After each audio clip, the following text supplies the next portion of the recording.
PPU.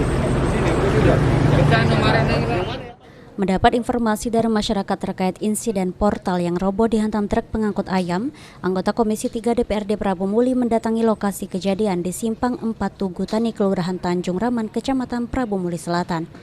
Tidak hanya anggota DPRD, Dinas PU, Dinas Perhubungan, dan kontraktor juga ikut meninjau portal yang dibangun untuk menghalangi truk bermuatan besar masuk kota. Ketua Komisi 3 DPRD Prabu Muli Purwaka mengatakan, dengan adanya insiden ini pihaknya tidak ingin menyalahkan siapapun.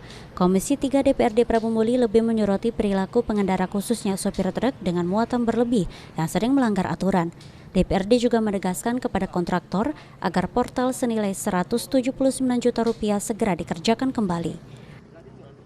Secara kerugian material sudah ada negosiasi antara pihak kontraktor dengan oknum yang menabrak. Nah, inilah jangan sampai nanti pekerjaan kita ini terhambat gara-gara kejadian ini. Nah, masyarakat yang dirugikan, kita semua yang dirugikan. Makanya kita tekankan untuk segera dinegosiasikan dan dikerjakan sesuai dengan kalau memang ada kekurangan waktunya, berembuk dengan PU untuk bisa diadakan adendum penambahan waktu. Yang penting usahakan urus pada anggaran ini selesai. Pihak pelaksana kontraktor mengaku akan meminta tenggang waktu kepada Dinas PU dan tetap bertanggung jawab hingga pembangunan portal selesai didirikan.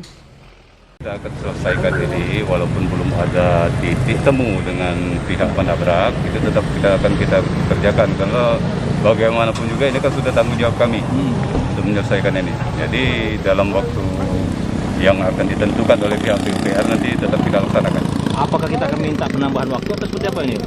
Yang jelas kalau melihat keadaan sekarang pasti penambahan waktu nih Pak. Ya. Selain sidak portal di Jalan Lintas Prabu Muli Batu Raja, Komisi 3 DPRD Prabu Muli juga melihat progres renovasi portal di pintu masuk kota Tugu Air Mancur. Beni Firdaus, PAL TV.